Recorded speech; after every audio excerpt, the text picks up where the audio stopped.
chamado para viver em santidade.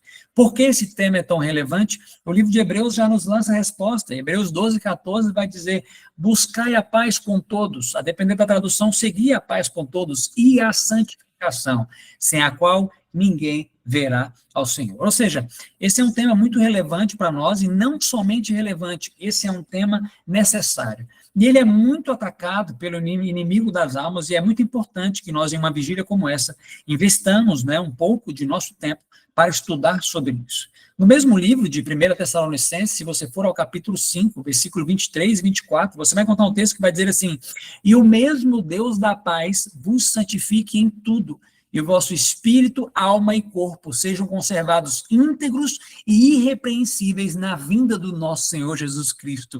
E o texto termina dizendo assim: fiel é o que vos chama, o qual também o fará. A primeira coisa que eu queria começar dizendo para os irmãos é que você não precisa ter medo de expressar o desejo de santidade, porque essa é a vontade do meu Pai, essa é a vontade do seu Pai. E mais do que isso, a Bíblia, as Sagradas Escrituras nos diz que o Senhor que nos chama para essa vida de santidade, Ele mesmo que vai operar essa obra em cada um de nós. Ou seja, você já deve ter aprendido aí nos seus estudos que, assim como a justificação é pela fé, a santificação também é pela fé. O que isso significa? É uma obra de iniciativa do Senhor, de vir nos alcançar e nos transformar. Uma vez o Senhor estava conversando com Moisés, e você pode encontrar esse relato lá no livro de Levítico, Levítico capítulo 19, versículo 2, o Senhor vai dizer para Moisés: Moisés, diga a toda a congregação dos filhos de Israel que eles serão santos. E ele diz: santos sereis, porque eu, o Senhor, sou santo. Ou seja, a santidade da qual o Senhor nos convida é uma santidade derivada dele mesmo. O nosso Deus, que é o único que é santo, santo, santo, certamente ele há de santificar aqueles a quem ele busca para viver em sua presença. Por isso, não permita que o inimigo das almas, de alguma forma, traga a você timidez quando se trata de um tema tão importante. Algumas pessoas, às vezes, viram para você e falam bem assim: você só quer ser o santinho, você quer viver em conformidade, quer fazer tudo certo. E, amados, a nossa resposta deveria ser como? Claro que sim, esse é o meu maior desejo, viver em santidade, viver em conformidade com a vontade de Deus. E mais do que isso, não é apenas o meu desejo, esse é o desejo do próprio Deus. A Sagrada Escritura revela essa como sendo a vontade de Deus. O livro de Hebreus, ainda no capítulo 2, versículo 11, vai nos dizer que tanto o que santifica como os que são santificados, todos vêm de um só. Ou seja, a obra de santificação é uma obra que nós devemos recebê-la. O agente de santificação, o agente que opera a santificação, é um agente divino, e nós devemos receber essa obra em nossas vidas. Tem um texto que Jesus, quando estava orando ao Pai, é um texto muito tradicional, está em livro de João, capítulo 17, versículo 19, e ele vai dizer assim: e a favor deles eu me santifico a mim mesmo, para que eles também sejam santificados na verdade. Eu lhe faço uma pergunta: será que a vida de Cristo foi uma vida de santidade? Será que Cristo se santificou de maneira suficiente para que a sua santidade pudesse ser transbordada e derramada na humanidade? Queridos, certamente sim, queridos. O texto diz: e a favor deles eu me santifico a mim mesmo. Ou seja, Cristo, ele preparou um caráter, ele preparou uma humanidade para que ele pudesse ofertar a cada um de nós. Então, hoje, amados, nós estamos conversando aqui um pouquinho sobre esse tema de santificação, e eu queria já que você guardasse na sua mente. É um assunto necessário, não somente um assunto necessário, é uma obra necessária em nossas vidas. Nós somos muitas vezes atacados por pregar sobre santidade, mas nós sabemos que esse é o caminho pelo qual nós vamos encontrar novamente acesso à presença de Deus. Cristo, quando orou ao Pai, Cristo pediu para que nós fôssemos santificados. João 17:17, Jesus diz assim: santifica-os na verdade, a tua palavra é a verdade. Queridos, eu quero convidá-lo, então, para que a gente consiga sair, talvez, um pouco do campo teológico, e nós vamos entrar aqui em um momento mais prático do que aconteceu lá no Jardim do Éden, no começo, para que a gente consiga colocar em nossa mente o princípio basilar do significado da santidade. Bom, nós podemos ir ao livro de Gênesis. Se você tiver aí com as suas Sagradas Escrituras, eu estou com a minha aqui, eu vou ao livro de Gênesis. Daqui a pouco, irmãos, vou voltar a compartilhar a tela com os irmãos. Eu tirei aqui, né, a tela, eu imagino que a minha tela deva estar aparecendo para você. Daqui a pouco eu vou compartilhar novamente a tela, nós vamos seguir com alguns textos do Espírito de Profecia, mas já que estamos nesse momento usando apenas textos bíblicos, eu não projetei esses textos aqui na tela, eu quero que você abra as Sagradas Escrituras, como foi dito no começo, a palavra do Senhor é pura, e quando os nossos olhos percorrem a palavra do Senhor, nós vamos criando intimidade com ela, e nós lendo a palavra do Senhor, podemos fazer um exercício que é muito benéfico para cada um de nós. Então, no livro de Gênesis, no capítulo 2, eu quero convidar para que você leia comigo a partir do versículo 2, e a minha tradução, ela vai dizer assim: E havendo Deus terminado no dia 7º a sua obra que fizera, descansou nesse dia de toda a sua obra que tinha feito. E abençoou Deus o dia 7º e o santificou, porque nele descansou de toda a obra que como Criador fizera. Nós sabemos que o Senhor criou todas as coisas em 6 dias, e após o 6º dia, o Senhor cria um espaço de tempo, chama esse dia de sábado, o 7º dia da semana, e agora o Senhor santifica e abençoa esse dia. Nós conhecemos o relato da criação do Gênesis, mas eu queria lhe levar a um raciocínio. Veja, Adão e Eva, eles foram criados em qual dia?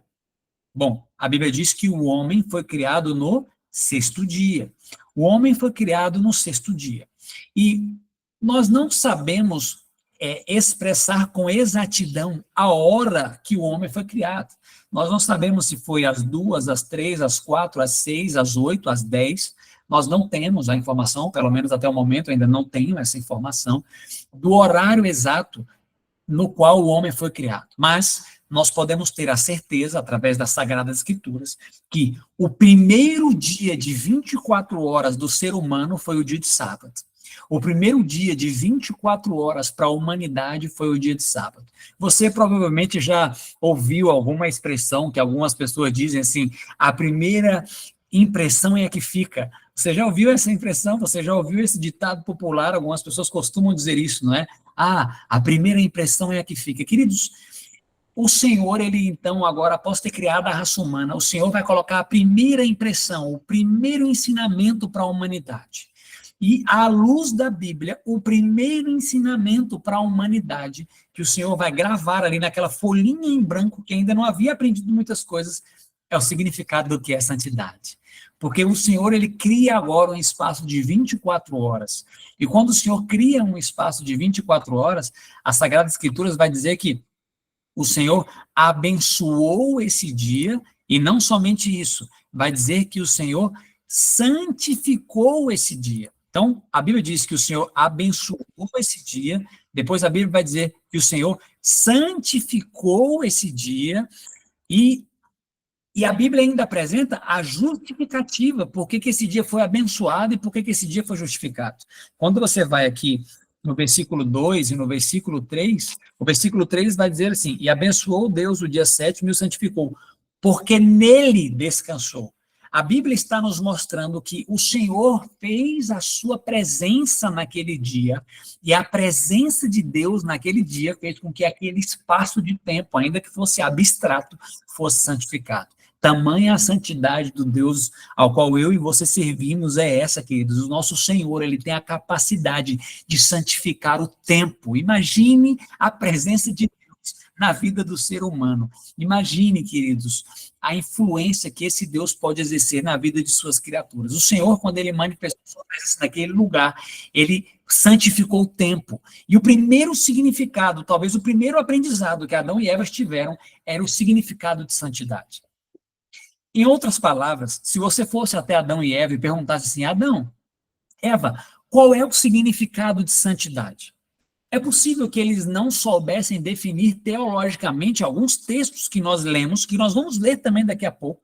É possível que eles não soubessem definir isso, mas eu imagino que o pensamento mais basilar dos pais da raça humana estariam direcionados para o seguinte raciocínio: olha, santidade tem a ver com passar o dia e poder ter acesso direto à imediata presença de Deus.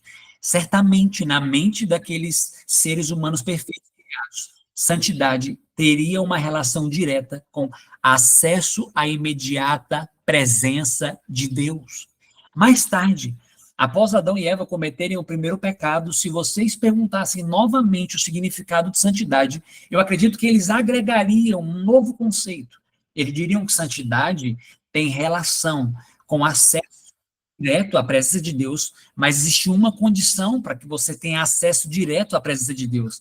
Você precisa viver em perfeita conformidade com a vontade conhecida dele. Porque no momento que Adão e Eva deixaram de viver em conformidade perfeita com aquilo que eles conheciam, eles perderam acesso imediato à presença de Deus, perderam, então, o senso, o significado da santidade. Olha que interessante, eu não sei se você já havia raciocinado dessa forma, mas se nós formos, então, no começo, na gênese de todas as coisas, um dos significados mais básicos da santidade que nós podemos ler está relacionado com isso, né? Nós podemos ver, então, que eles se entendem que santidade estava relacionada com a imediata presença de Deus, e a condição para que se vivesse na imediata presença de Deus era que eles estivessem em perfeita conformidade com a sua vontade conhecida. Ou seja, Adão e Eva precisaram desatender apenas um ponto para que não pudessem mais desfrutar da presença de Deus. Que incrível isso, não é? Isso é incrível, porque isso já lança luz sobre o que nós podemos falar e imaginar daqui para frente. Então, eu volto com o texto inicial que nós usamos, após os textos que foram ditos aqui da Bíblia, e o texto do Caminho a Cristo diz, então, antes de pecar, o homem mantinha uma alegre comunhão com aquele em quem todos os tesouros da sabedoria e do conhecimento estão ocultos. Tessalonicenses 2:3. Mas depois do pecado, ele já não encontrava alegria na santidade e procurava esconder-se da presença do Senhor. Esconder-se da presença do Senhor. Aqui vai terminar dizendo, esta ainda é a condição do coração não renovado. E nós conversamos após a leitura inicial desse texto, nós vimos que a Bíblia, as Sagradas Escrituras, apresenta Deus manifestando a sua vontade pela santificação do seu povo. Percebam que, por exemplo, quando a gente vai para o livro de Ezequiel, capítulo 20, versículo 12, ele vai dizer, também lhes dei os meus sábados para que servissem de sinal entre mim e eles, e para que eles soubessem que eu sou o Senhor que os santifica. De fato, santificação é pela fé, é uma obra sobrenatural de Deus, e nós podemos desejar essa obra, e isso é algo louvável, que deve trazer alegria para nós. Nós podemos esperar isso do Senhor. É uma promessa que o Senhor tem feito a cada um de nós. Nós vamos ler aqui um texto que nos ajuda um pouco a compreender também que esse tema de santidade é um tema que faz parte da salvação da raça humana. Veja, a santidade que a palavra de Deus declara que ele deve possuir, leia o que está escrito de azul, que ele deve possuir antes que possa ser salvo, é resultado da operação da divina graça, ao submeter-se à disciplina e restritora influência do Espírito da verdade. Bom, queridos, em muitas igrejas, as pessoas acreditam, em sua maioria, que a salvação é pela graça, mas que a obra da salvação repousa apenas na obra da justificação pela fé, ou seja, na obra do perdão dos pecados. Mas, queridos, nós cremos que a obra de santificação também está incluída na obra de salvação. Veja o que o Espírito Profecia diz, a santidade que a palavra de Deus declara que ele deve possuir antes de que possa ser salvo. Ou seja, antes de que possa ser salvo. Essa é uma obra que há de ser efetuada para que eu e você possamos ser preparados para voltar para a presença de Deus. Ou seja, é uma obra necessária e nós precisamos buscar isso em nossas vidas. Bom, você poderia talvez dizer assim, olha, Luiz, a gente sabe, o Espírito de Profecia fala muito sobre santidade, mas será que a Bíblia ensina que a santidade é uma obra necessária para que a gente possa realmente voltar à presença do Senhor? Será que Deus, quando ele justifica o homem, ele também santifica? Esse tema, ele está na Bíblia? Sim, nós poderíamos abrir o livro de 1 aos Coríntios, eu estou aqui com as minhas Sagradas Escrituras, como eu disse, eu espero que você esteja aí com a sua Bíblia, você que está nessa vigília. Eu não vou lançar na tela aqui textos bíblicos, alguns poucos textos eu vou colocar mais na frente, para nós avançarmos com o tempo. Mas no livro de 1 aos Coríntios, no capítulo 6, eu quero pedir para que você abra comigo e leia a partir do versículo 9. 1 Coríntios, capítulo 6, a partir do versículo 9, a minha tradução, que é a Almeida Revista Atualizada, vai dizer assim, ou não sabeis que os injustos hão de herdar o reino de Deus? Uma pausa aqui. A Bíblia está dizendo que aqueles que são injustos, ou seja, aqueles que já cometeram pecado, que transgrediram a lei de alguma forma, a Bíblia está falando sobre pessoas que, de alguma forma, transgrediram os mandamentos de Deus, ou seja, a raça humana inteira. A Bíblia diz que todos da terra já pecaram, né? Romanos 3:23 diz, todos pecaram e foram destituídos da glória do Senhor. Então, aqui a Bíblia está dizendo assim, ó, que a raça humana, na condição de injustiça, não pode entrar no reino de Deus. Precisa haver uma mudança na raça humana. E olha o que ele vai dizer. Ou não sabeis que os injustos não herdarão o reino de Deus. Não vos enganeis, nem impuros, nem idólatras, nem adúlteros, nem efeminados, nem sodomitas, nem ladrões, nem avarentos, nem bêbados, nem maldizentes, nem roubadores herdarão o reino de Deus. Tais fostes alguns de vós. Queridos, talvez alguns de nós que estamos aqui nessa vigília hoje. Mas olha que incrível. Mas vós vos lavastes, mas fostes santificados, mas fostes justificados em o nome do Senhor Jesus e no Espírito do nosso Deus. Que incrível isso, porque a Bíblia diz que essas pessoas que passaram da injustiça para a justiça, experimentaram a obra de justificação, perdão dos seus pecados passados, e receberam poder, queridos, para viver agora uma vida de santidade também. É uma mudança plena. As Sagradas Escrituras apresenta para nós o poder de Deus, a atuação, a iniciativa divina para resolver por completo o pecado em nossas vidas. Eu acho que uma das coisas básicas que o Senhor quer despertar em nós é o desejo de liberdade completa, é o desejo de liberdade profunda, é o desejo de liberdade total, é o desejo de sermos desarraigados aqui deste mundo, queridos, ainda que parte de nós fique aqui nessa terra. Não sei se você conhece um pouco de agricultura, se você tira uma planta com a raiz, ficam ali pedaços, e o Senhor ele chega a nos comparar a isso, dizer que nós precisamos ser tirados desta terra de uma forma ou de outra, seja com o olho ou sem o olho, com o braço ou sem o braço. O Senhor quer despertar em nós o desejo para irmos para uma realidade eterna, uma realidade superior. E ao despertar em nós esse desejo, ele nos oferece uma mudança completa.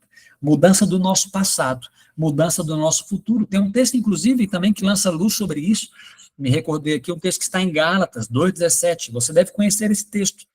Para aqueles que acreditam que a salvação repousa apenas na justificação, e muitos acreditam que a salvação repousa apenas na justificação, e ainda continuam vivendo as suas vidas, ainda escravas do poder do pecado. Gálatas 2:17 vai dizer assim, mas se procurando vós ser justificado em Cristo, fostes também achados pecadores, dar-se-á caso de Cristo ser ministro do pecado? E o texto vai terminar dizendo, é certo que não. Ou seja, Cristo não é um mago da lâmpada, onde nós ficamos apenas suplicando a Ele perdão para os pecados passados. Não, Ele se oferece como aquele que é poderoso para nos guardar de todo tropeço. Ele se oferece como aquele que é poderoso para nos apresentar santos, imaculados e irrepreensíveis na vida do Senhor. Ele nos ensina a orarmos ao Pai para que Ele não nos deixe cair em tentação, para que Ele nos dê socorro num tempo oportuno. E glória a Deus por isso. Há esperança para a humanidade por meio de Cristo Jesus. Então, a santidade realmente é um tema que está envolvido no processo de santificação do povo. Veja, o Espírito de si, ele usa um texto aqui que está no livro de Miqueias. Eu não sei se você está familiarizado com esse texto, né? Eu vou até correndo aqui, enquanto você já deve estar lendo aí na sua tela. Eu vou abrir aqui a minha Bíblia no livro de Miqueias. Miqueias, capítulo 6, versículo 8, vai dizer assim, eu não vou ler o texto da tela, eu vou ler o texto de Miqueias, capítulo 6, e aí você vai ler o texto da tela e você vai comparar esses textos. Miqueias, capítulo 6, versículo 8 diz, ele te declarou ao homem o que é bom, e o que o Senhor pede de ti, que pratiques a justiça, ames a misericórdia e andes humildemente com o teu Deus. Agora leia o texto. O que é a santificação? É entregar-se inteiramente sem reservas, alma, corpo e espírito a Deus, lidar com justiça, amar a misericórdia e andar humildemente com Deus. A profeta está pegando um ensinamento bíblico e ilustrando, nos mostrando que isso é santidade. Saber e cumprir a vontade de Deus sem consideração para com o próprio eu ou o seu interesse. Ter mente espiritual, pura, abnegada, santa, sem mancha e sem mácula. Uma pausa aqui, queridos, veja. As Sagradas Escrituras apresentam Deus manifestando a sua vontade em nos santificar. Não vou repetir, alguns irmãos estão entrando aqui, né, está aparecendo para mim aqui os ingressos na nossa sala aqui de vigília, de oração, e no começo nós mostramos os textos bíblicos, vários textos bíblicos que expressam a vontade de Deus e o desejo dele pela santificação do seu povo. 1 Tessalonicenses 4:3, 1 Tessalonicenses 4:7, Levítico 19:2, 1 Tessalonicenses 5:23 e 24, João 17:17 e muitos outros textos que nós poderíamos aqui citar, que vão mostrar o interesse do Senhor e a iniciativa divina em nos santificar. Agora veja, se esse é o interesse de Deus, e se ele se apresenta como aquele que é responsável por operar a santificação do povo, por que então que nós não desejaríamos ter essa promessa cumprida em nossas vidas? Olha o que está escrito lá no final, ter mente espiritual. Isso está envolvido no processo de santificação, então nós podemos desejar isso, ter mente pura, abnegada, santa, sem mancha nem mácula. Queridos, que Deus tire de nós a timidez de expressar esses desejos. Que claro que esses desejos não são para serem talvez expressados para vanglória própria, mas esses desejos são para serem expressados de joelhos no trono do Senhor, suplicando a Ele o cumprimento da promessa, pedindo a mudança de nossa mente, de nosso ser por inteiro. Esse é o desejo dele. Olha o que vai dizer mais embaixo. Santificação não é uma emoção, mas é um princípio de origem celestial que coloca o que, irmãos? Todas as paixões e desejos sob o domínio do Espírito de Deus. E essa obra é efetuada por meio de nosso Senhor e Salvador. Que incrível isso. Por que isso é incrível? Nós sabemos que o homem, ele é formado por faculdades morais. Eu não vou me alongar muito nesse tema, porque esse não é o tema objeto do qual eu escolhi para nós nos aprofundarmos, mas eu vou rapidamente falar aqui para você. Eu imagino que muitos que estão aqui já conhecem isso. Mas sabemos que o homem, ele possui faculdades morais superiores, estão localizadas fisicamente, biologicamente na parte frontal do cérebro humano, onde nós temos a parte da razão. E nós temos também as faculdades inferiores, que estão fisicamente localizadas aqui na parte inferior do nosso cérebro, e é ali onde nós temos os sentimentos e as emoções. E o homem perfeito, ele tinha essas faculdades morais em pleno equilíbrio, de maneira que as emoções, os apetites, as paixões, os sentimentos nunca deveriam preponderar sobre a razão. Ou seja, ainda que você sentisse algum desejo, alguma emoção fortemente estimulada, seja internamente, depois do pecado, internamente, o homem era estimulado, ou externamente, jamais essas faculdades inferiores deveriam sobrepor a razão do que Deus estabeleceu como certo ou errado. Não sei se você conseguiu captar isso. Talvez isso possa ter ser até um pouco complexo. E aí eu diria aqui que a irmã disse, olha, talvez na vigília era bom nós podemos abrir aqui os áudios, conversar um pouco mais, quem sabe esclarecer com mais detalhes isso. Mas diante da realidade que nós tivemos no começo da vigília hoje, tantos ataques, eu vou seguindo aqui. Eu imagino que qualquer dúvida vão ter outros oradores aqui, melhores capacitados, para que possam esclarecer caso seja necessário. Então, o homem, quando ele foi criado perfeito, ele tinha suas faculdades morais superiores, essas faculdades que sempre estavam dominando a sua parte das paixões, apetites e razão. Mas sabemos que o pecado perverteu isso. E agora essa natureza, ela nos inclina de tal maneira que se nós não tomarmos cuidado, se nós não fizermos um esforço tremendo em submeter essas decisões ao Senhor, o homem ele é incitado a agir em conformidade com as emoções e com as paixões. Mas o texto, vamos voltar ao texto. O texto está dizendo que o Senhor, ele quer colocar um princípio de origem celestial que faz com que todas as paixões e desejos estejam sob o domínio do Espírito Santo de Deus. Queridos, você consegue entender a magnitude dessa promessa? Você consegue compreender o tamanho da promessa de Deus para nós? Olha, eu imagino que você goste de ler as Sagradas Escrituras e você conheça muitas promessas da palavra de Deus. Eu quero pedir para que você abra comigo um texto que está no livro de 1 Reis, e se você tiver com as suas Sagradas Escrituras, mais uma vez, se você não está indo, eu acho que vale a pena pegar, nós vamos ler alguns textos da Bíblia. Nós queremos que seja um sermão, um estudo com muita Bíblia, com espírito de profecia. E eu quero pedir para que você abra comigo um texto que vai estar no livro de 1 Reis. 1 Reis, você pode abrir comigo, por gentileza, capítulo 8, e nós vamos ler aqui o versículo 56. 1 Reis, capítulo 8, versículo 56. Bendito seja o Senhor, que deu repouso ao seu povo de Israel, segundo tudo o que prometera. Nenhuma só palavra falhou de todas as suas boas promessas feitas por intermédio de Moisés, seu servo. Veja, as Sagradas Escrituras estão afirmando que as promessas feitas por Deus, as promessas feitas vindas de Deus por meio de Moisés, quantas falharam, queridos? Quantas falharam? Nenhuma promessa falhou, mas não é somente isso. Nós precisamos estar atentos ao texto. Veja o que o texto está dizendo. O texto está dizendo que nenhuma só palavra falhou de todas as suas promessas. Muda o significado, claro que muda. Por que que muda?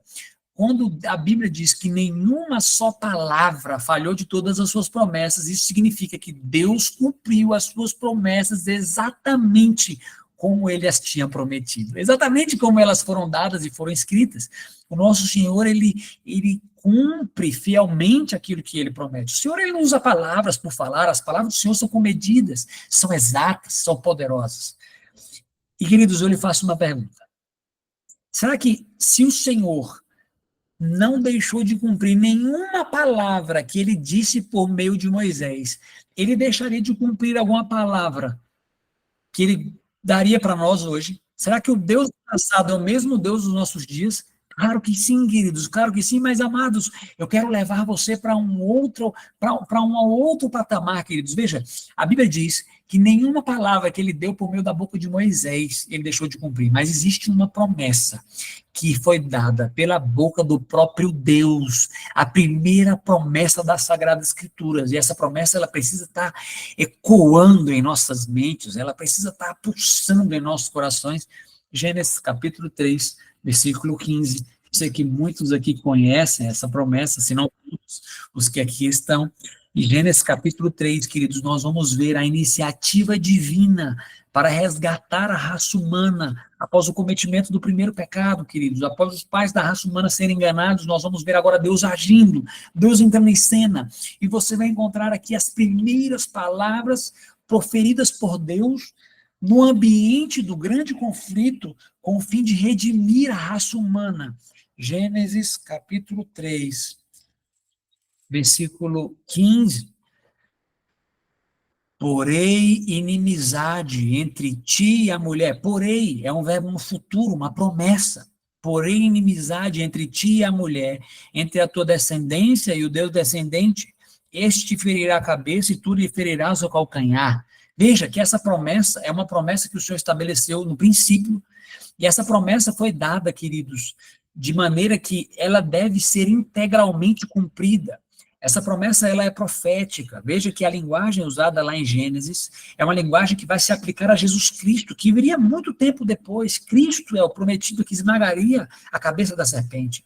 E se essa promessa é uma promessa profética, nós podemos aplicar também o entendimento profético que ele deu ali para Eva, figurada como o nome de mulher, ou seja, Deus estava estabelecendo a inimizade não somente entre Satanás e Cristo, mas Deus estava estabelecendo inimizade, prometendo que estabeleceria inimizade entre a igreja dele e Satanás, ou seja, o Senhor prometeu que a mesma inimizade que ele prometeu, que ele colocou no coração de Cristo, é a mesma inimizade que ele colocará no nosso coração em relação às coisas do reino das trevas, de maneira que você pode olhar para Cristo e você pode visualizar qual é a obra que Deus quer efetuar na minha e na tua vida.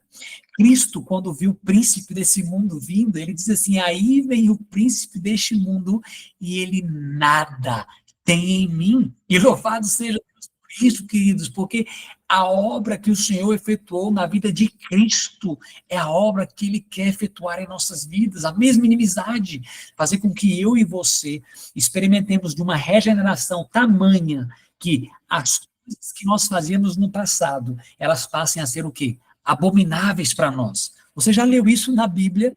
Isso está escrito na Bíblia, queridos. Ezequiel, capítulo 36. Esse é um texto clássico. Eu estou aqui abrindo a minha Bíblia.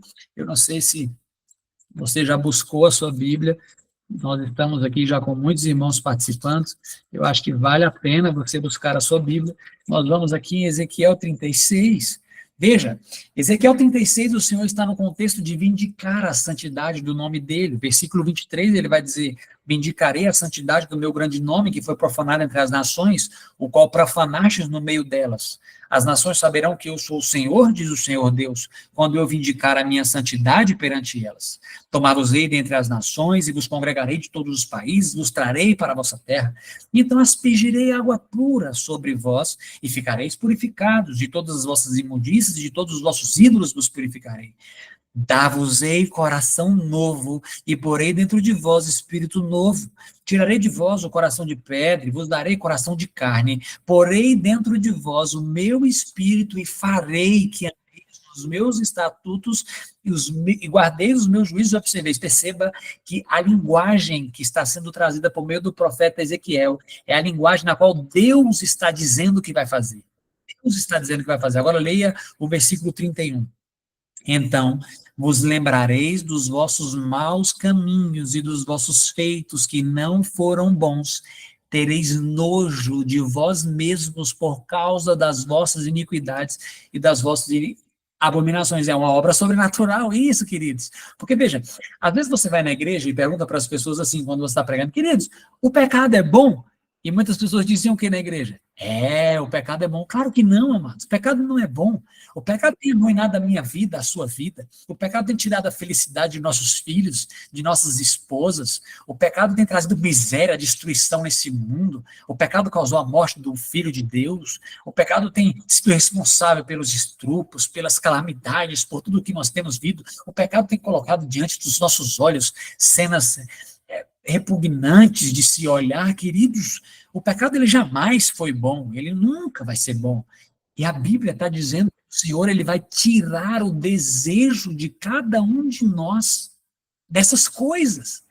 E essa é uma obra sobrenatural, uma obra que foi prometida lá no Gênesis, uma obra que vai dizer assim, né, colocarei inimizade entre vós e Satanás. Então, voltando aqui ao texto aqui do Espírito, aqui diz que esse princípio de origem celestial, ele coloca todas as paixões e desejos sobre o domínio do Espírito Santo de Deus, e louvado seja o Senhor por isso, louvado seja Deus por isso. Santidade não é arrebatamento, é entrega da vontade a Deus. É viver por toda a palavra que sai da boca de Deus. É fazer a vontade do nosso Pai Celestial, confiar em Deus na aprovação, tanto nas trevas como na luz. É andar pela fé e não pela vista. É apoiar-se em Deus com indiscutível confiança, descansando em seu amor. Eu não sei se os irmãos sabem, mas esse texto aqui, andar pela fé e não pela vista, é um texto que está em Coríntios, né? É um texto da Bíblia. Algumas pessoas, elas são acostumadas a dizer assim: mas irmão, você conhece alguém que viva essa vida? Você conhece, você mesmo vive essa vida? Precisamos tomar cuidado com isso. Os nossos olhos não podem se desviar do propósito do Senhor. Nós precisamos estar com os olhos atentos. Foi quando Pedro deixa de olhar para Cristo que deixa de experimentar também uma experiência sobrenatural. E, queridos, santidade, uma vida de santidade é uma experiência sobrenatural, porque o homem por si só ele não pode provocar e adquirir e conquistar, estabelecer nele mesmo algo que é proveniente de Deus.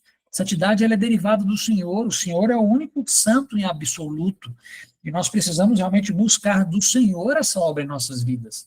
Então, nós buscamos isso pela fé e não pelo que vemos. Se os nossos olhos estiverem fixos em Cristo Jesus, em suas promessas, certamente nós podemos desejar que essa obra aconteça em nossas vidas. Agora, um texto importante para nós começarmos a mudar um pouco da linha da nossa mensagem.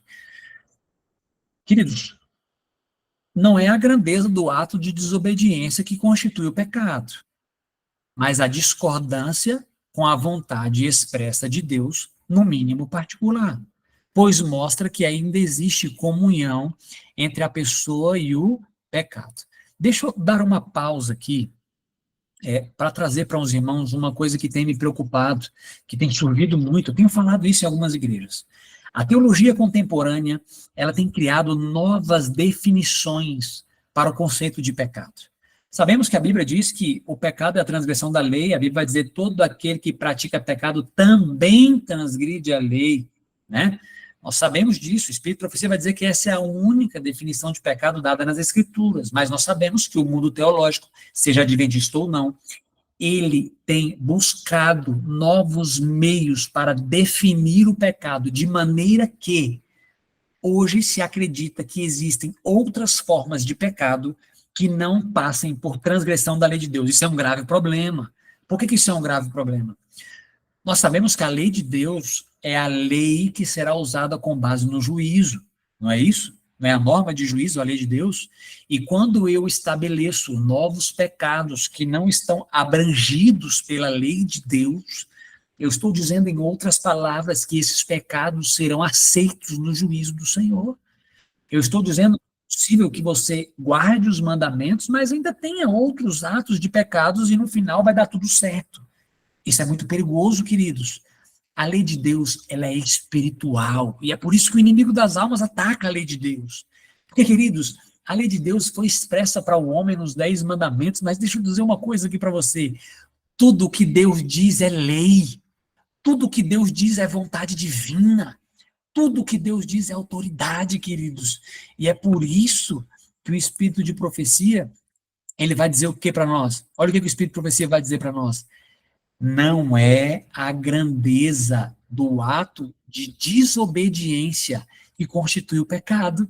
Não é o tamanho do ato de desobediência, não é a grandeza. Quando eu li esse livro, acho que você já deve ter lido esse livro, não é? Eu devo estar falando aqui com pessoas que já leram esse livro. Eu li esse livro, maravilhoso esse livro.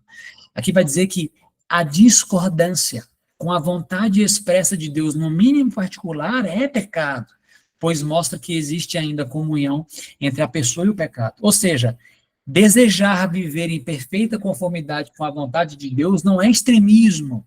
Desejar viver em completa conformidade com a vontade de Deus não é algo radical, que uma loucura inimaginável. Não, queridos, se você perguntasse para Adão e Eva quais foram os momentos mais felizes de sua vida, certamente esses momentos foram aqueles em que eles viviam em perfeita conformidade com a vontade de Deus. Se você perguntar para os anjos se eles são alegres por viverem em perfeita conformidade com a vontade de Deus, eles vão dizer, claro que sim, mas o inimigo das almas, ele quer nos colocar timidez, ele quer tirar de nós esse desejo, e nós precisamos ficar atentos a isso. Algumas pessoas dizem que santidade nada tem a ver com abandono do pecado, santidade tem a ver com crescimento, amadurecimento de caráter, e nós vamos falar um pouco sobre isso ainda.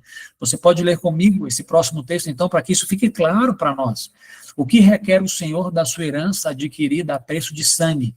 A santificação de todo ser, pureza como a pureza de Cristo, perfeita conformidade com a vontade de Deus. Queridos irmãos, eu quero fazer uma pergunta para você.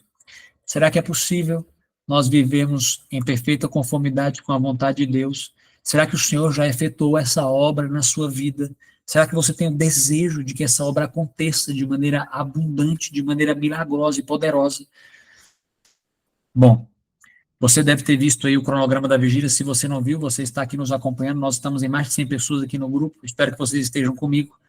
Foi dado um bom tempo de estudo para os oradores. Quando eu vi ali a Célia, ela foi muito generosa, né, Célia? A Célia passou um tempo excelente de estudo para que a gente pudesse estudar a palavra do Senhor. Mas nos foi pedido para que nós parássemos no meio, fizéssemos uma oração, fizéssemos um pedido ao Senhor para que nós entrássemos, talvez no segundo tópico, no segundo tema. E nós estudamos um pouquinho sobre santidade. E eu queria agora migrar do tema da santidade para aspectos práticos do caráter de Cristo, do manifestar o caráter de Cristo. Mas eu gostaria que antes de nós passarmos para a segunda parte, primeiro, queria saber se você está aqui comigo, se você está atento, são 11 horas, espero que você não tenha dormido ainda. E segundo, eu queria saber se o Espírito Santo já criou no seu coração o desejo, queridos, da perfeita conformidade com a vontade de Deus. Isso deve nos consumir, amados. O desejo de viver o sonho de Deus para nossas vidas. Eu espero que essa obra sobrenatural já tenha acontecido na tua vida. A Bíblia diz que o Senhor é Ele que desperta em nós o querer e o realizar. E se Ele já realizou em você o desejo de viver em conformidade à vontade dele, você já tem muito o que agradecer, porque se ele já realizou em você o desejo, Ele há de completar essa volta, essa obra até a volta de Cristo. Não é isso que a palavra diz? Prossigo confiante rumo ao alvo, estando certo que aquele que começou a boa obra em nós há de concluí-la até a volta de Jesus. Eu acho que nós podemos, né, Célia, agora pararmos, fazermos uma oração por isso, para que o Senhor crie esse desejo de santidade em nós, para que Ele tire a timidez do nosso meio, e para que nós avancemos agora nos aspectos relacionados ao caráter de Cristo, a glorificação do nome de Deus. Nós vamos relacionar esses dois temas e vamos procurar enxergar isso de maneira prática nas nossas vidas. Amém, meu irmão, amém. O irmão Fábio agora, pode abrir o microfone dele, por favor, Nayara? Ele vai dirigir um momento de oração, ok? Já tá, já. Então vamos, como é de costume, né, irmãos, colocar-nos de joelho, os que tiverem condições, vamos clamar a Deus. Oremos. Grandioso Deus, Pai de amor, graças te damos, Pai, por essa oportunidade, onde servos teu, Pai, servas tuas, moveram, Pai, outras pessoas para estarmos aqui na tua presença, Pai, buscando forças do alto. Que o teu Santo Espírito, Pai, possa nos mover, Pai, tirando de nós, Pai, o eu corrompido, o eu não santificado, Pai, nós possamos deixar que somente o Senhor, Pai, reine no trono do nosso coração. Já foram dadas mensagens, Pai, suficientes para nós entendermos que a decisão é pessoal, que nós devemos, Pai, estar dispostos a deixar, Pai, o pecado de lado, porque o Senhor não aceita um coração dividido. O Senhor permite, Pai, que venha coisas como essa que aconteceu no começo da reunião, para provar os teus servos, para ver como eles se comportam, Pai, diante de coisas, Pai, que saiam, Pai, do controle. E nós devemos, Pai, manter a calma, a pura e serena calma, porque o Senhor está no controle. Porque nós oramos para que o Senhor estivesse em cada ação, em cada palestra, em cada ato. Então, esta é a hora, Pai, de nós mostrarmos que o Senhor já foi vencedor. Não precisa, Pai, alarmes, perca de concentração, todas as coisas, Pai, que o humano quer sobressair. Porque se o Senhor estiver, Pai, entronizado no trono do nosso coração, nós teremos a paz, Pai, serena. E o teu desejo, Pai, é a nossa santificação. Que nós possamos nos abster, Pai, dos ídolos da prostituição. Se há pessoas aqui, Pai, no estado de Acã, Pai, com pecados, Pai, escondido com a vida dupla, que possa ser confessado nesta noite. Porque sabemos que o tempo, Pai, está bem próximo de nós recebermos, Pai, a totalidade da chuva serôdia de nossas vidas, para que possamos alcançar, Pai, aquelas pessoas que só estão esperando, Pai, uma pessoa cheia do teu Santo Espírito para falar do teu verdadeiro amor.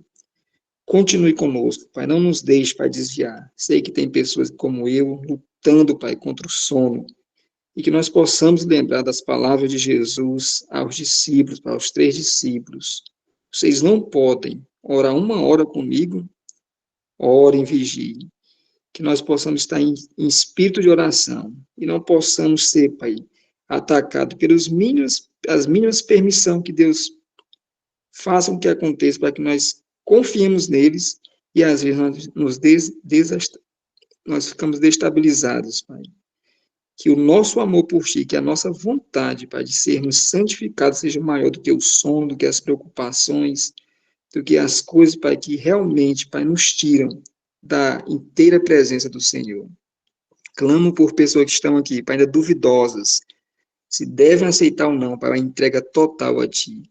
Que não deixe, Pai, a dúvida, Pai, o desânimo, Pai, serem, Pai, maior do que o amor que devemos ter pelo sacrifício do Teu Filho Jesus por cada um de nós. Iremos continuar, Pai. Somente, Pai, o Teu poder pode nos fazer, Pai, chegar até o final, perseverantes, firmes e aprendendo cada vez mais da Tua palavra e do Espírito da profecia. Usa-nos, Pai. Purifica-nos com o sangue de Jesus. Faça por nós o que nós não conseguimos fazer por nós mesmos. Derrama o Teu Santo Espírito, Pai, sobre nós, ao nós abrirmos nossos olhos possamos abrir renovado e na certeza que estamos tendo um encontro pessoal com o Senhor. Continue abençoando os oradores, continue expulsando o sono, Pai, o cansaço, a dor, e que o teu nome seja honrado através das nossas vidas.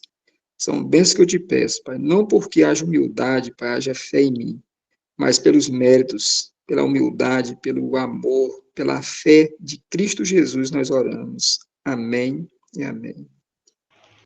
Amém, amém. Glória a Deus.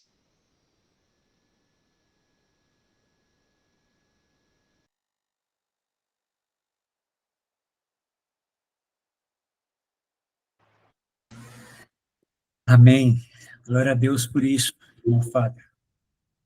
Muito bom. Queridos, espero que você esteja animado em poder estudar a palavra do Senhor. A palavra do Senhor, Muito animados, muito. a palavra do Senhor ela é muito importante para nós, e para nós é um motivo de muita alegria, de fato, podemos estar hoje livres, né, podendo entrar em contato com essa palavra que pode transformar as nossas vidas. Nós falamos um pouco sobre santidade, vimos que é um desejo de Deus, Ele quer operar essa obra em nós, vimos que faz parte do processo de salvação, do processo de justificação do crente. Existem muitos outros textos que falam sobre isso, chega a ser até difícil de selecionar os textos, tanto da Bíblia como do Espírito e Profecia. Eu sei que você conhece outros textos, de fato, nós não conseguiríamos esgotar o tema, mas os textos que nós vimos, eles já devem ser suficientes. Afinal, se nós tivéssemos um único texto mostrando a vontade de Deus para nós, ele deveria ser o suficiente para que a nossa vida pudesse se pautar por aquele ideal. Queridos, não podemos minimizar a vontade expressa de Deus para nós. Nós sabemos que o Senhor se importa com detalhes. O salmista vai dizer que o Senhor quer que os seus mandamentos sejam cumpridos de que maneira? À risca, de maneira atenciosa. O Senhor, ele deseja que nós observemos a vontade dele como ela deve ser observada, de fato, assim como ela nos foi dada. Muito bom. Nós vamos agora iniciar uma transição, queridos, do tema que nós estávamos lendo, para que nós consigamos enxergar um pouco mais aspectos mais práticos e relacionados com o caráter de Cristo. O tema que nos foi proposto inicialmente era santifique-se e reflita o caráter de Jesus. E nós sabemos que na obra de santificação, na obra de adequação do nosso caráter, essa mudança, ela precisa revelar Cristo em nós. Essa é uma obra importante, né? O livro de Colossenses diz que essa é a esperança da glória. Nós precisamos aprender um pouco mais sobre isso. E o próximo texto que nós vamos ler, de uma meditação matinal, vai dizer assim: se todos estivessem dispostos a receber, todos seriam cheios do Espírito Santo. Queridos, não há dúvidas de que o Espírito Santo é o ente divino responsável pela santificação. Porque é o Espírito Santo que representa a presença do Senhor em nossas vidas, a presença de Cristo em nossas vidas, e nós sabemos que santidade está relacionado com o quê? Nós conversamos lá no começo. Santidade está relacionado com presença. Lembram quando o Senhor se encontra com Moisés, no episódio da sarça ardente? O Senhor olha para Moisés e diz: Moisés, tira a sandália dos teus pés, porque a terra que estás pisando é terra o quê, irmãos? É terra santa. Eu lhe faço uma pergunta. Aquela terra era santa, os animais passavam naquela terra, faziam xixi naquela terra, faziam cocô naquela terra. Aquela terra, ela era santa. Aquela terra, ela foi santificada porque Deus ali manifestou a sua presença. E a presença do Senhor é como fogo consumidor. Ou ela vai santificar aqueles que se rendem e se entregam, ou ela vai consumir aqueles que estão agarrados com o pecado. Queridos, o Espírito Santo, ele é a presença do Senhor, é o ente divino que traz a presença do Senhor em nossos corações. E aqui vai dizer, nós já estudamos com o Edinaldo no estudo anterior, que se todos estivessem dispostos a receber, todos seriam cheios. Ou seja, o problema jamais pode ser do Senhor. O problema não é de Deus. Quão disposto está Cristo para tomar posse do templo de nossa alma, se o deixarmos entrar? E ele é representado como esperando e batendo à porta do coração. Então, por que não entra? é porque o amor do pecado fechou a porta do coração. Logo que consintamos em renunciar ao pecado, reconhecendo nossa culpa, é removida a barreira entre a alma e o Salvador. Se nós, queridos, os homens, se dispuserem a ser moldados, haverá o quê, amados? O que está escrito de azul? Haverá o quê? A santificação de todo o ser. Queridos, o que impede de o Senhor santificar a humanidade por completo? Será que é a falta do poder de Deus para efetuar isso? Será que é a falta do poder de Deus? Não, não pode ser, queridos. Por que não pode ser? Porque o evangelho que nós apresentamos é o evangelho que anuncia o poder de Deus. O evangelho que nós apresentamos às pessoas é o evangelho que está constantemente anunciando o poder de Deus. Paulo vai dizer em Romanos 1, 16, 17, não me envergonho do evangelho, porque o evangelho é o poder de Deus para a salvação de todo aquele que crê, primeiro do judeu e depois do grego. O evangelho é o poder de Deus para a salvação de todo aquele que crê. No versículo 17 ele diz, visto que a justiça de Deus se revela no evangelho, de fé em fé, como está escrito, o justo viverá pela fé. O evangelho, queridos, ele vem anunciar o poder de Deus. Quando você lê Romanos capítulo 1, versículo 20, Paulo vai comparar o poder de Deus ao seu atributo da própria divindade. Paulo vai dizer que, assim como Deus é divino, na mesma proporção em que ele é divino, ele é poderoso. Então, veja, por que nós não somos santificados por completo? Por que nós não recebemos essa obra sobrenatural? Queridos, o texto que nós lemos aqui no versículo anterior, ele lança luz sobre uma possível dúvida que nós poderíamos ter. Certamente, amados, o empecilho para que essa obra aconteça não é falta de vontade de Deus, não é falta de capacidade divina de forma alguma. Certamente, a única barreira para que eu e você possamos deixar de ser santificados é a nossa disposição em recebermos essa obra por completo. Saber que muitas vezes o livre-arbítrio, ele é um dom maravilhoso, mas ele é muito perigoso. Se o livre-arbítrio não for usado de maneira correta, de modo a subjugar, queridos, quem nós somos aos pés da cruz, diante do trono de Deus, certamente o Senhor pode mesmo aí encontrar dificuldades em transformar a nossa vida. Irmão Luiz, você está dizendo que o Senhor pode encontrar dificuldade? O Senhor, ele escolheu nos dar o livre-arbítrio. Só serão transformados aqueles que verdadeiramente desejarem, e desejarem de verdade, de maneira genuína e profunda. Queridos, certamente, se nós nos rendermos ao Senhor, Ele há de fazer essa obra em cada um de nós. Tem um texto que fala que, no processo de santificação, nós sabemos que o Senhor, ele vai gravar em nós os atributos do caráter de Cristo. Como eu disse antes, muitos textos poderiam ser usados aqui de links para mudar a temática. Eu quero usar esse texto para iniciar uma nova parte da mensagem, e eu quero que você leia comigo esse texto que está no livro Santificação, página 16 e 17, vai dizer assim: o mais precioso fruto da santificação é a graça da mansidão. É uma graça produzida pelo Espírito Santo como um agente santificador. Veja, queridos, o foco nosso não é falar agora sobre a mansidão como sendo um fruto da santificação. Eu escolhi esse texto para que nós olhássemos e tivéssemos a certeza que o Espírito Santo é o agente da santificação. E também, eu queria que nós tivéssemos a certeza que a santificação é resultado da graça.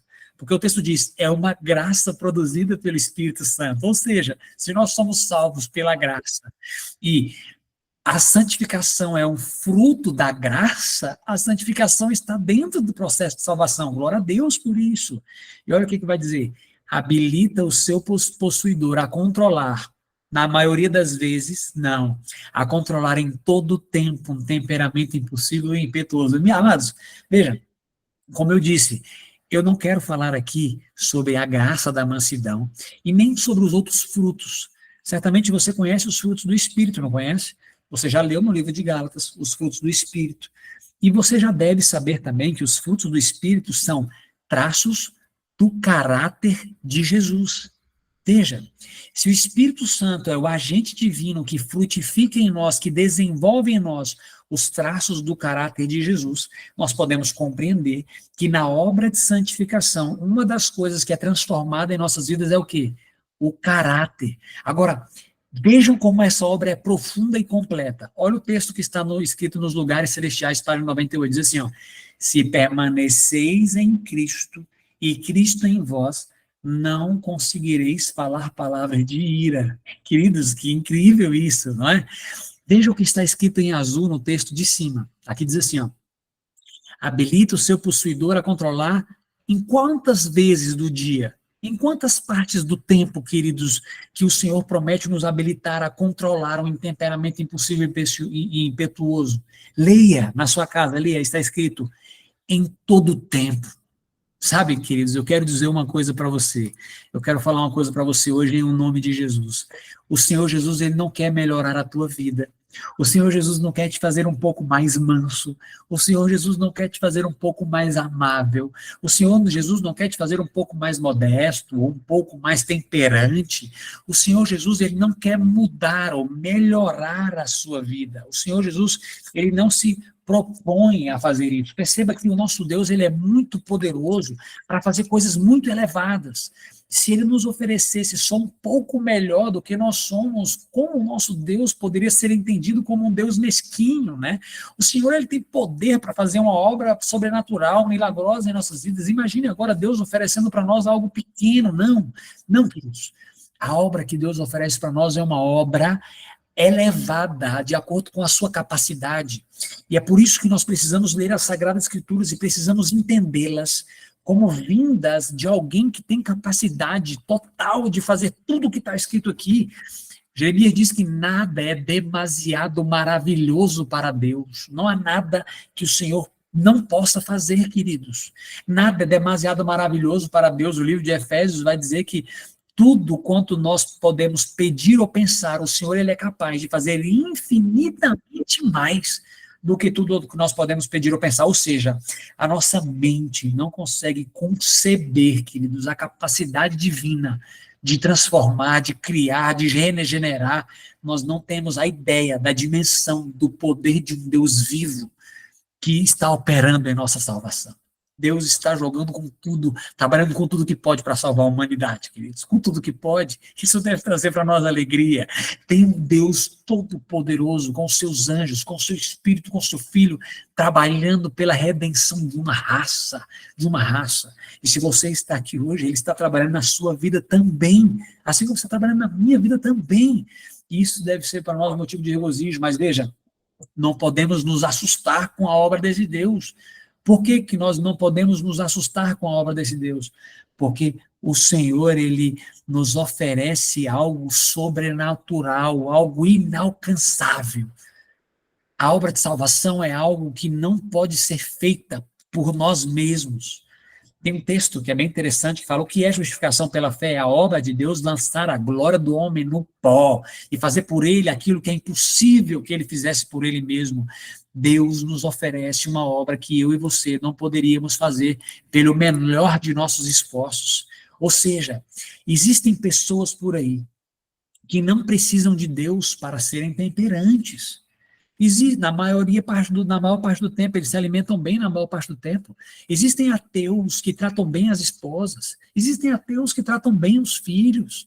Existem ateus que têm uma conduta moral reconhecida e valorada pela comunidade. Mas, queridos, Deus não nos oferece uma mudança na maior parte do tempo. Não, queridos. Leia.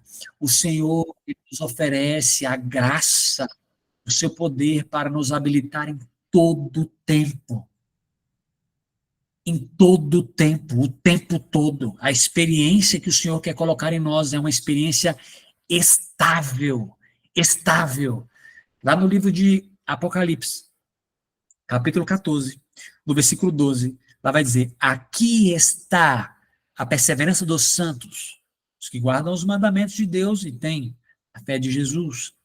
Queridos, aquela palavra aqui, ela nos leva ao lugar em que essa terra vai estar vivendo, em que a última mensagem de advertência vai estar sendo dada, a terceira mensagem angélica. Mas aquela palavra perseverança, ela muitas vezes é mal interpretada por muitos de nós. Algumas pessoas entendem que perseverança é cair e levantar, desistir, é não desistir. Mas a palavra original, grega, hipomoné, traduzida, transliterada como perseverança, Ela não tem relação com o significado do nosso dicionário popular, não. Se você for à concordância bíblica ou ao dicionário bíblico, você vai ver que aquela palavra perseverança é uma palavra que denota estabilidade, constância. Pessoas que permanecem debaixo da vontade de Deus em quaisquer circunstância. Ou seja, aconteça o que acontecer, queridos, haverá um povo aqui na terra inamovível do lugar onde Deus os estiver estabelecido, e Deus vai estabelecer esse povo no centro da sua vontade. Pessoas que preferirão entregar as próprias vidas a se afastar um passo da vontade de Deus. Por isso que a obra de salvação, a obra do Espírito Santo é uma obra sobrenatural. Nós não precisamos temer em acreditar isso. E como exemplo, foi nos dado esse fruto aqui que habilita o possuidor a controlar em todo o tempo um temperamento impulsivo e impetuoso. Não precisamos tratar os nossos filhos mal quando eles fazem as coisas erradas. O Senhor pode nos ajudar a abençoá-los sempre.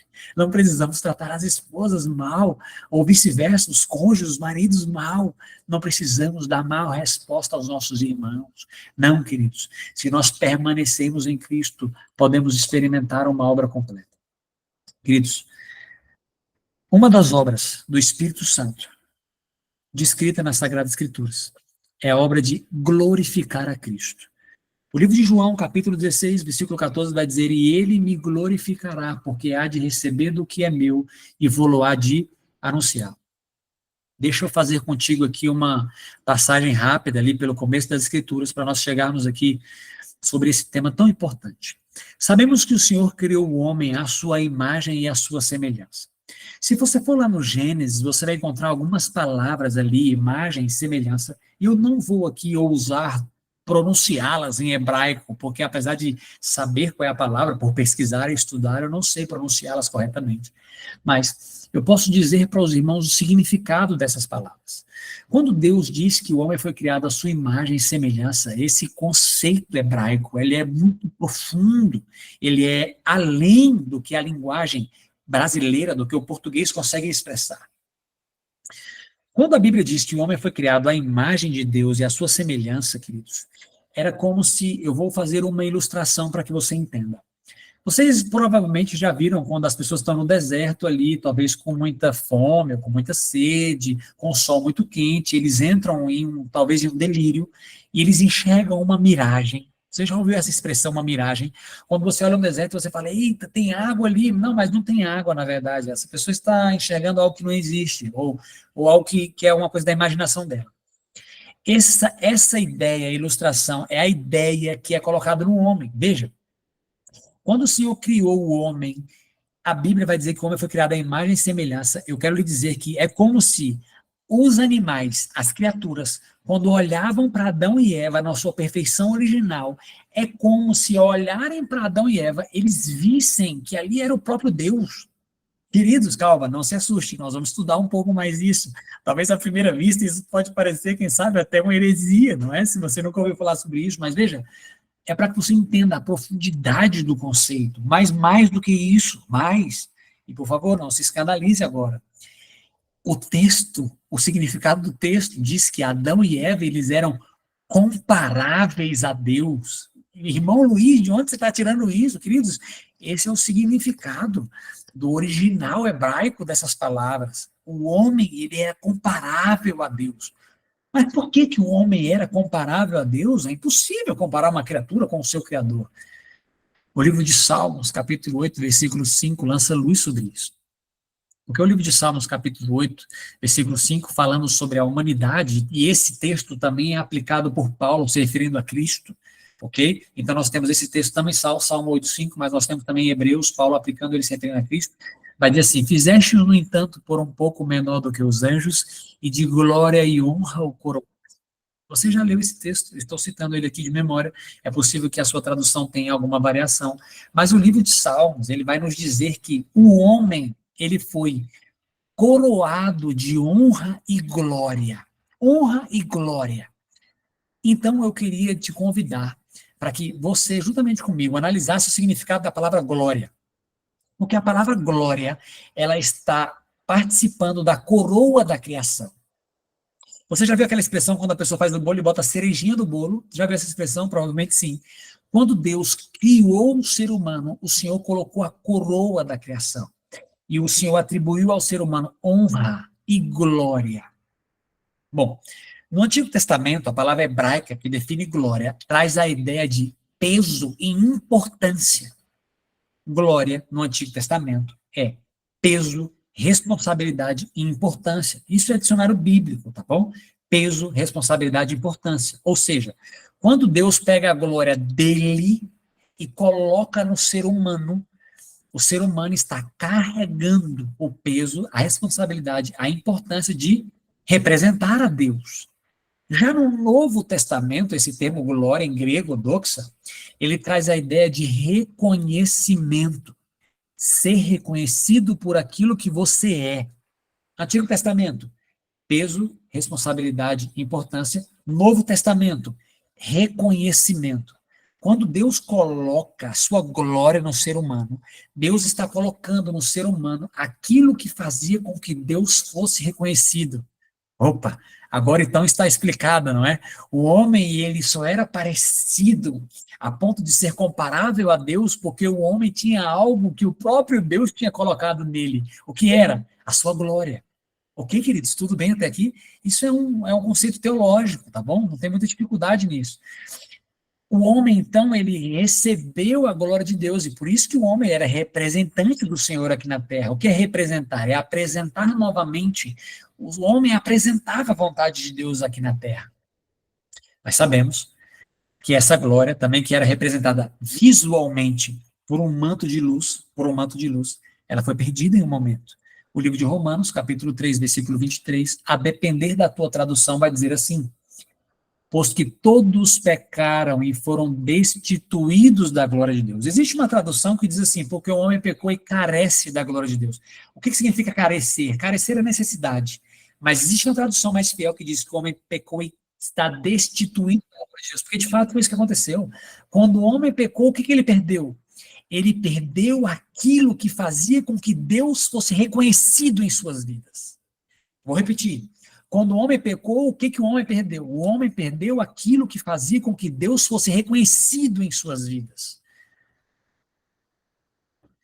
E agora você vai entender por que no Novo Testamento o Senhor ele vai manifestar a sua glória de muitas formas. O Senhor vai manifestar a sua glória por meio das pragas no juízo do Egito.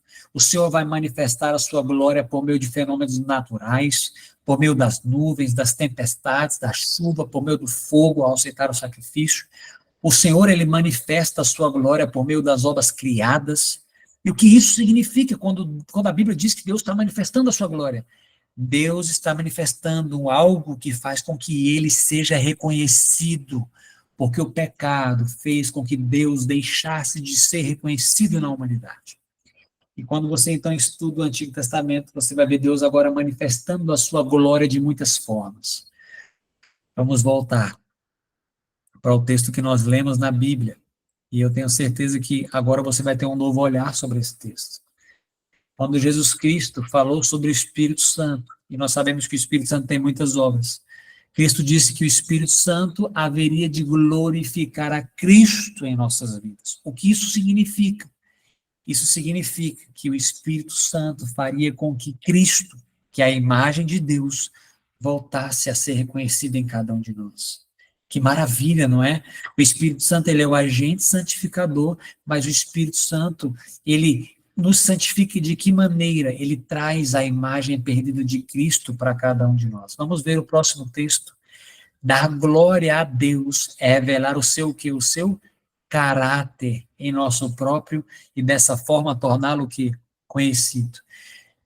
Essa carta 155 que tem aqui, tem até na meditação MCH, é minha consagração, né, 14 de fevereiro, diz assim, ó, ela está se referindo a João 16,14, quando fala, e ele me glorificará. E aí diz assim, ó, nessas palavras, Cristo declara o trabalho de quê? O trabalho de quê, queridos? O trabalho de coroação do Espírito Santo. Por que coroação? porque o homem tinha perdido a coroa da criação. Qual era a coroa da criação? A glória de Deus. E se o Espírito Santo é quem vai glorificar Deus em nossas vidas, é o Espírito Santo, então, que vai devolver a coroa de glória que o pecado tirou em cada um de nós. E o que é glorificar a Deus em nossas vidas é fazer com que ele seja reconhecido. O profeta Jeremias já dizia: não se glorie o sábio na sua sabedoria, não se glorie o forte na sua força, não se glorie o rico na sua riqueza. Como eu traduzo isso? Não seja reconhecido o sábio por ser sábio, não seja reconhecido o forte por ser forte, não seja reconhecido o rico por suas riquezas, mas o que se gloriar, se glorie-se nisto. Algumas traduções vão dizer: em me conhecer e saber que eu faço juízo e misericórdia na terra. Mas a melhor tradução diz: em me conhecer e me fazer ser conhecido. Ou seja, qual é o maior reconhecimento que um ser humano pode ter? Queridos, preste atenção nisso, em nome de Jesus. Qual é o maior reconhecimento que você pode ter em sua vida? Não é ser alguém sábio, não é ser alguém que é talentoso, não é ser alguém que é bem sucedido financeiramente. O maior reconhecimento que o ser humano pode receber em sua vida é fazer com que Deus seja enxergue na vida dele, é fazer com que Deus seja reconhecido, é alguém olhar para você e sentir o bom perfume de Cristo, é alguém olhar para você e saber que você é embaixador de uma pátria mais elevada, de uma pátria celestial. E o Espírito Santo, ele está em nosso meio, operando essa obra em nosso meio. Veja, para nós entendermos isso, então, e nós sabermos como é que o Espírito Santo pode desenvolver o caráter em nós, eu queria falar um pouco sobre caráter. O que constitui o caráter, como ele se revela? Tem um texto do Mente, Caráter e Personalidade que lança um pouco de luz sobre isso. É um texto também muito conhecido, muito usado nas pregações. Se os pensamentos forem maus, maus também serão os sentimentos. E pensamentos e sentimentos combinados constituem o caráter moral. Lembram lá atrás que eu disse que o caráter era o conjunto, que eu disse que a faculdade moral do homem era a faculdade superior à inferior, é o conjunto de pensamentos e sentimentos. Aqui está dizendo agora, em outra linguagem, que o caráter é o equilíbrio dessas faculdades. É o equilíbrio dessas faculdades. Vejam, queridos, olha o que vai dizer o texto de baixo. Reputação não é caráter. Reputação não é caráter. O inimigo, ele vai destruir a nossa reputação, sim ou não? Sim. O inimigo vai destruir a nossa reputação. É perfeccionista, é extremista, é fanático, é o que quiser falar que é. Reputação não é caráter. O verdadeiro caráter é uma qualidade da alma que se revela onde, irmãos? Onde é que o caráter se revela? Se revela na conduta. O livro Parábola de Jesus diz que o nosso caráter, ele se revela por aquilo que nós fazemos. Ou seja, como Deus será reconhecido em nossas vidas? Por meio da conduta do seu povo, por meio da conduta, por meio de nossa conduta, Deus há de ser reconhecido ou não. E sabe, queridos, que é numa crise que o caráter é revelado. Esse texto, Parábola de Jesus, página 269, ele está naquele capítulo 25 do livro Parábola de Jesus, talvez você já tenha lido. O título do capítulo é Diante do Tribunal Supremo. Ele vai retratar aquela parábola das bodas, de Mateus capítulo 22. Bom, talvez eu esteja falando um pouco rápido aqui, né? É porque eu estou vendo que o horário vai avançando, nós estamos chegando, temos que acabar, né?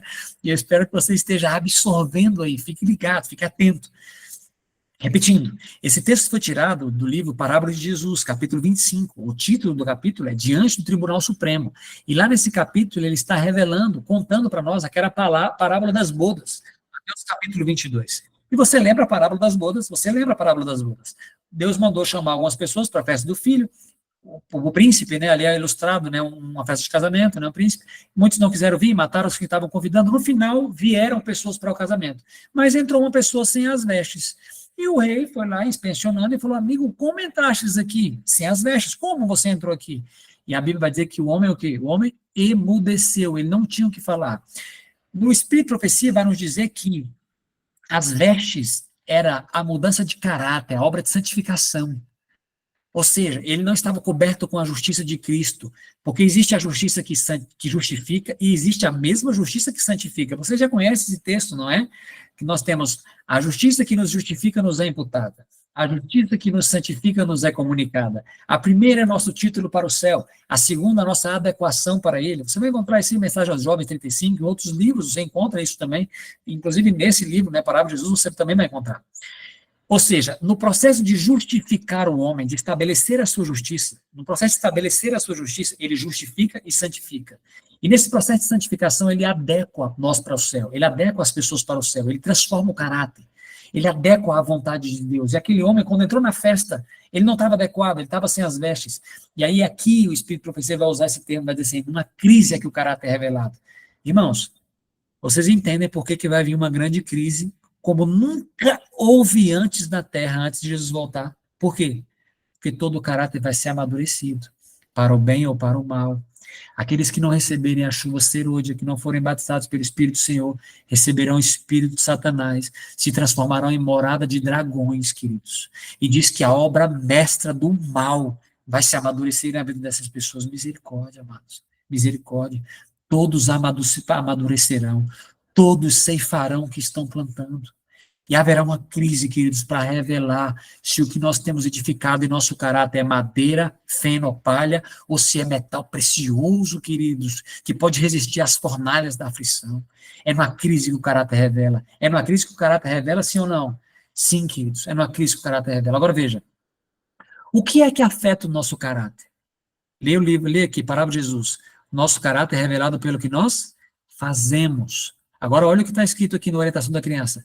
Todo o ato da vida, por mais insignificante que seja, tem a sua influência na formação do caráter. Cristo mesmo já tinha dado o princípio em Mateus 12:30. Ele diz assim, ó, quem não é por mim é contra mim, quem não ajuda espalha. Tem meio termo, irmãos? Vamos ser diretos. Tem meio termo? Vamos ser rápidos e diretos. Não, não tem meio termo.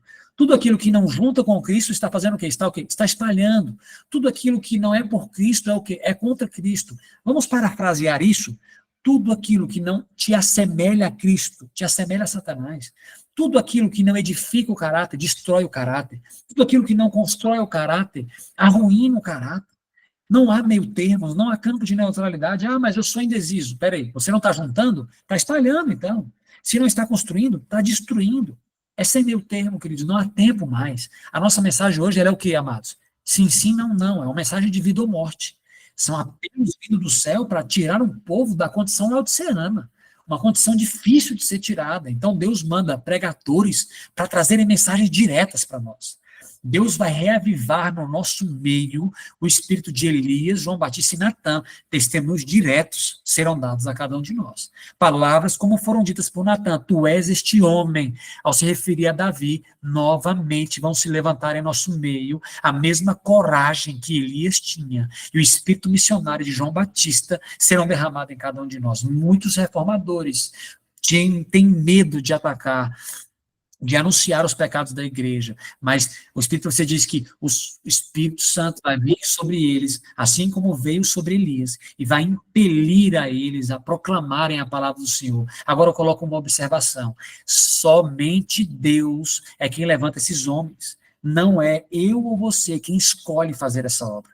Temos que tomar cuidado. O Espírito de Profecia diz que esse é um pesado fardo que Deus coloca sobre o ombro de seus filhos, mas Deus escolhe os seus filhos que devem anunciar os pecados do seu povo. Nós não podemos escolher por nossa própria vontade, fazer isso em nosso próprio esforço. O Senhor, Ele sabe quem Ele pode levantar, no momento que Ele pode levantar.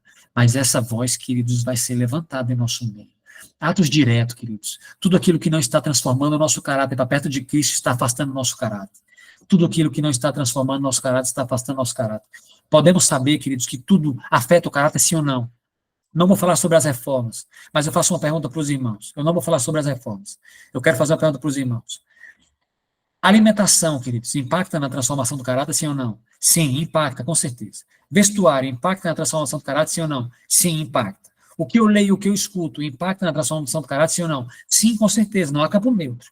O lugar onde eu moro impacta na transformação do caráter, sim ou não? Sim, impacta. O lugar onde os meus filhos estudam impacta na transformação do caráter? Sim, impacta. Não há meio termo.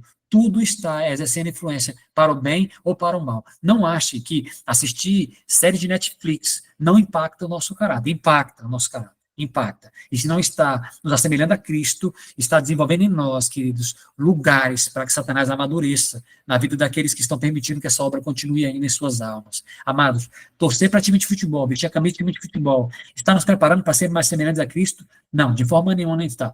Eu posso aproveitar uma oportunidade de contar um testemunho para vocês que aconteceu hoje aqui na igreja, vai ser sobrenatural isso. Eu posso, vocês me permitem. Hoje eu estava na igreja, sou ancião de uma igreja aqui de minha região, e aí Eu estava na igreja, estava pregando um irmão de outro estado, que ele veio pregar, nós passamos a programação para ele. E aí entraram 2 irmãos na igreja do Equador, um do Equador e um do Peru. Vocês estão atentos, estão comigo? Vocês podem prestar atenção nesse testemunho, é muito interessante esse testemunho, vai ser rápido. Levanta a mão aí, Lore, muito bom. Sim, sim. Amém. Presta atenção, irmãos. Olha esse testemunho, irmãos. Presta muita atenção, que legal isso. Eu quero que vocês vejam como Deus é incrível. Deus é incrível, amados. Olha isso aqui. Eu estava na igreja sentado com a minha esposa, com os meus filhos, sou casado, tenho 3 filhos. E aí entrou 2 irmãos na igreja, e eles eram do Equador e do Peru, eu percebi que eles eram diferentes, né? Você percebe, né, quando os irmãos são um pouco diferentes, os traços deles são bem peculiares, né, de onde eles são, né? E aí eu tô olhando para eles, e o irmão do Peru começou a tirar foto da igreja, tirar foto, não sei o quê, eu como ancião, levantei, fui lá atrás, tinha um ancião na porta, falei, você sabe quem são aí e tal? Aí o ancião falou assim, rapaz, eles falaram que são pastores. Eles são pastores? Aí ele falou, mas eu não entendi nada do que eles falaram, que eles falam espanhol. Aí eu falei, não, então vou ficar aqui na porta, que como eu entendo um pouco de espanhol, acostumado a ouvir muitos sermões aqui, né? Nós sabemos que temos muitos canais na internet que postam sermões de pessoas em espanhol, e a gente vai aprendendo, né, vai ouvindo. Eu falei, eu vou ficar aqui então, que se eles vierem falar alguma coisa, eu converso um pouco com eles. Dito e feito. Passou uns 3 minutos, o pastor levanta, vem lá atrás, aí fala com esse senhor, o senhor fala, não, conversa com esse senhor aqui, porque esse senhor entende. Fui lá para fora, começou a conversar com ele, ele falou assim, olha, eu sou pastor do Equador, e vai ter uma convenção jovem em Brasília, no Mané Garrincha. Ó, prestem atenção, irmãos. Vai ter uma convenção jovem em Brasília, Distrito Federal. Isso foi hoje, no Mané Garrincha. E eu queria ir para essa igreja aqui. Era a igreja central aqui da região. Uma igreja bem grandona, de outro distrito. E o Uber, por algum motivo, levou eles para a minha igreja. Algum motivo, vocês vão ver qual é o motivo. O Uber levou eles para a minha igreja. Aí ele falou assim, você pode me levar para essa igreja? Eu falei, claro, vamos lá. Aí chamou o outro irmão do Peru, entraram os 2 no meu carro, e eu comecei a ir para levar eles para a Central hoje. Aí ele, irmão Luiz, você é ancião há quantos anos? Eu falei, olha, já estou uns 4, 5 anos no ancianato, intercalados, né? Uns anos andei em algumas outras igrejas, intercalados. Aí ele falou assim, e quantos anos você está na igreja? Eu falei, 10 anos. Ele, que bom, e tudo. Aí ele falou assim, olha o que o pastor falou para mim, irmãos. O pastor que vai pregar na Convenção Jovem de Brasília. Ele falou assim, e a Convenção Jovem é aonde, irmãos? Maracanã, ok? Maracanã, estádio de futebol. Eu falei assim, irmão Luiz, eu sei que hoje é sábado, mas você não é dia de falar nisso, mas você torce por Flamengo ou por Corinthians? Aí eu olhei para o lado e falei, olha, pastor, eu não torço para nenhum time de futebol. Ele, mas aqui não é o país do futebol e você não torce para nenhum time de futebol? Eu falei, olha, pastor, eu joguei muito campeonato amador na minha vida. Tem amador no Peru, no Equador, ele é amador. Eu falei, semiprofissional. Ele falou, tem. Eu falei, já joguei muito semiprofissional, muitos campeonatos. Conheci minha esposa jogando, joguei campeonato na igreja adventista, inclusive, na seleção da igreja na época. Mas hoje eu entendi que o esporte competitivo não nos ajuda a nos preparar para o céu. Ele não contribui à formação do caráter. E eu não torço mais para nenhum time de futebol. Aí ele ficou me olhando assim, irmãos, com o rosto assim, me olhando. Ele falou, irmão Luiz, eu posso te fazer outra pergunta? Eu falei, posso. Ele falou, você bebe refrigerante? Aí refrigerante, eu não sei se vocês sabem.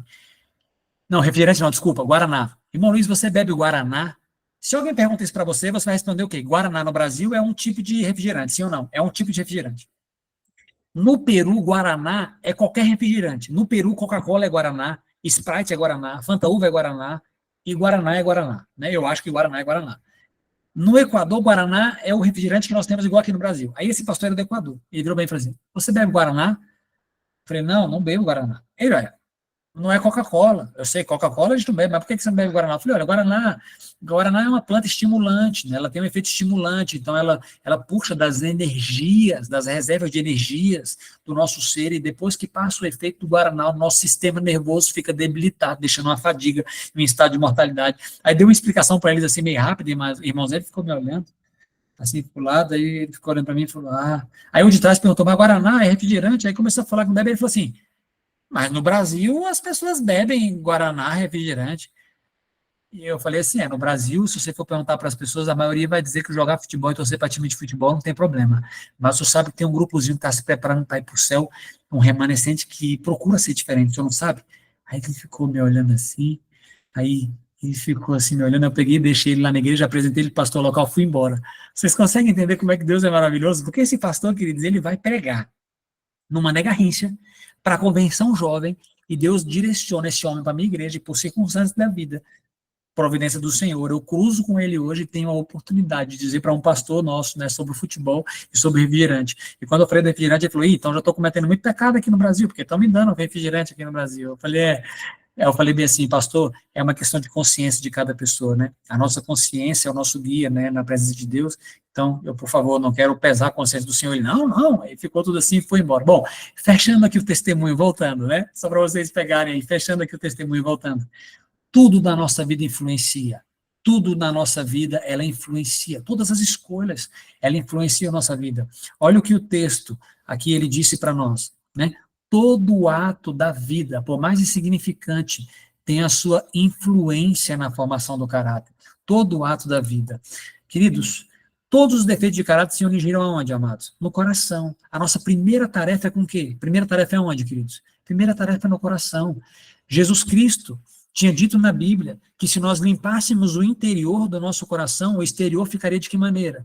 O exterior ficaria limpo. Então é possível nós termos um exterior sujo, ou seja, uma vida de aparência, mas é impossível você ser renovado internamente e essa renovação interna não reverberar em atos externos. Eu vou, por exemplo, ler um texto aqui, é um texto conhecido, já vi em muitas mensagens, muitos pregadores usam esse texto. Ninguém engane sua própria alma nessa questão. Se obrigardes o orgulho, o amor próprio, o desejo de supremacia, vanglória, a ambição egoísta, murmuração, amargura, maledicência, mentira, engano, calúnia, não tendes Cristo em nosso coração, em vosso coração. E as evidências demonstram que tendes a mente e o caráter de Satanás, e não de Jesus Cristo, que era manso e humilde de coração. Não alcançastes a norma, não tendes em vós o cunho divino. Os fogos da fornalha consumir-vos-iam, porque sois ouro inútil. Ouro o quê, irmãos? Ouro falso. Murmuração, queridos. Amargura. Eu me lembro que li um livro, né? A Carol, acho que a Carol do Lembra-te está aqui, não está? A Carol Formiguieri. Eu tinha visto aqui. Aí eu acompanho, né? Muitas já acompanhamos, muitas mensagens dela. Deus seja glorificado por tua vida. Glória a Deus por você, pelo seu ministério. Nós lemos um livrozinho que eles traduziram, né? E é bem interessante lá, aquele livro, O que farei para herdar a vida eterna. Eu li esse livro, um livro muito bom esse livro. E lá mostra, né, que nós não somos ensinados a entregar os defeitos do coração, a amargura, queridos, sabe, orgulho, amor próprio. Amados, a obra, ela precisa iniciar aonde em nossas vidas? No nosso coração. Eu e você precisamos avaliar o nosso coração hoje, queridos. Como está a gestão das emoções? Vocês acreditam que Deus tem poder para mudar o homem completamente no seu interior? Sim ou não? O que o homem é... O que compõe o interior da humanidade? O que compõe o interior da humanidade? Natureza humana pecaminosa. Coração e mente. Basicamente, o que compõe o homem? A mente, o coração, que muitas vezes na Bíblia é tratado de maneira sinônima, no Espírito de Profecia também, e a natureza humana. Eu lhe pergunto, a Bíblia diz que Deus pode dar um novo coração, sim ou não? Eu não vou ler os textos da Bíblia, porque são vários textos da Bíblia. Eu já li hoje, inclusive, Ezequiel 36, mas nós sabemos que aqueles que têm coração puro, eles vão herdar o reino de Deus. Deus terá um povo de coração puro, sim ou não? Sim, Deus pode purificar o coração. Lhe pergunto, Deus pode transformar a nossa mente, sim ou não? Sim, a Bíblia diz que os pensamentos podem ser levados cativos a Deus, a Bíblia diz que nossos pensamentos podem ser fixados nas coisas do alto, a Bíblia diz que nós podemos ter a mente de Cristo. Desejar todas as nações diz que nem por um pensamento Cristo cedia a tentação e o mesmo pode se dar conosco. Deus tem poder para mudar a mente do homem, sim ou não? Sim ou não? Agora, Deus tem poder para mudar a natureza humana pecaminosa?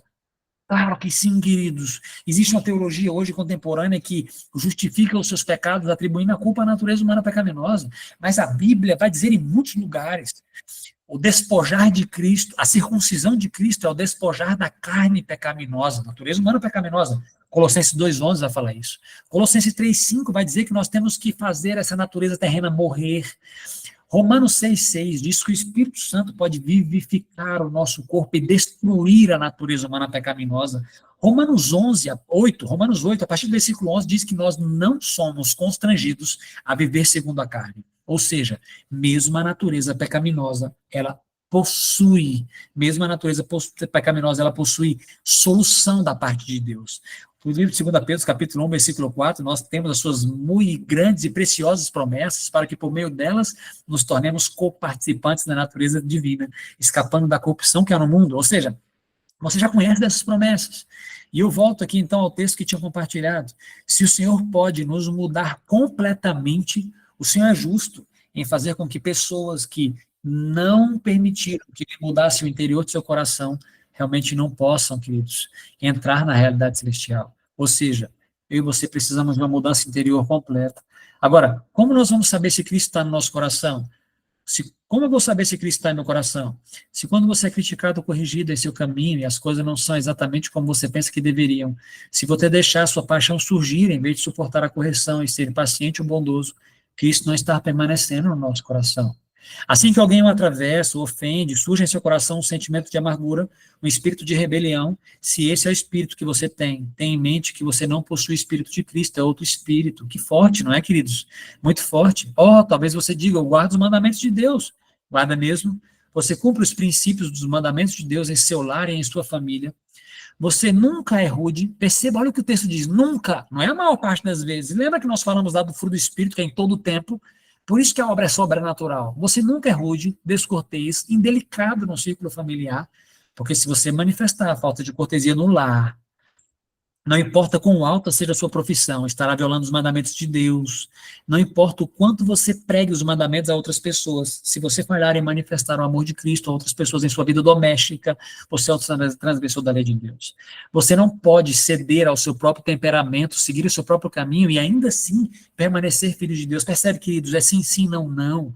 Ou é de Cristo ou não é. Não devemos acreditar que enquanto estamos vivendo nessas práticas, nós estamos salvos. Não, queridos, a salvação é tirar de nós, queridos, essa corrupção do nosso interior. Você não tem o desejo de ser salvo disso? Esse é o meu maior desejo, amados. Tratar os filhos bem, tratar a esposa bem, os amigos, ser uma bênção para a comunidade. Olha, agora, nós falamos que Deus tem poder para mudar o interior, mas eu pergunto, o exterior é um indicativo do que tem dentro, sim ou não? Sim. Jesus tinha dito lá para os fariseus que quando a gente muda o interior, o que acontece com o exterior? O exterior fica limpo. Ele fala, muda o interior, que o exterior fica limpo. E olha o que diz Testemunhos para a Igreja, volume 1. Vi que a aparência exterior é indicativa do coração. Ou seja, o coração ele é enganoso mais do que todas as coisas. Ele é desesperadamente corrupto. É como se fosse uma avalanche de pedra querendo nos levar para o mal. Mas essa corrupção do coração, ela se mostra também em atos exteriores, em aparências exteriores. E por isso que eu não falei das reformas, mas só para deixar esse texto aqui gravado, nós já estamos terminando, para deixar esse texto gravado. Considerando a matéria de um elevado ponto de vista religioso, nós precisamos ser o quê, irmãos? Integrais, reformadores, para sermos o quê? Semelhantes a Cristo. E semelhantes a Cristo em que aspecto? Semelhantes a Cristo no caráter. Semelhantes a Cristo no caráter. Veja, a maior obra que pode ser feita em nosso mundo é glorificar a Deus. E como é que a gente glorifica a Deus, queridos? Vivendo o caráter de Cristo. Aqueles que tinham a semelhança de Satanás transformaram-se na imagem de Deus. Essa mudança é em si mesma o milagre dos milagres. Uma mudança operada pela palavra. É um dos mais profundos mistérios dessa palavra. Não podemos compreender, apenas podemos crer, como declaram as Escrituras, que é Cristo em vós, a esperança da glória. O Senhor, Ele quer operar, queridos, o milagre dos milagres, quer fazer com que Cristo viva em nós, como um princípio vivo e atuante, capaz de nos manter em santidade. Isso não são palavras bonitas, isso é o espírito de profecia sendo citado para você. Cristo deve viver em nós como um princípio vivo, atuante, queridos, que pode nos manter em santidade, constância, estabilidade, independente das circunstâncias. Esse é o significado de perseverança, este é o povo que estará guardando os mandamentos de Deus quando Jesus estiver voltando. A vida que Cristo viveu neste mundo, podem também viver os homens e mulheres, por meio do seu poder e sob suas instruções. A vida dos professos cristãos que não vivem a vida de Cristo, ela é o que, amados?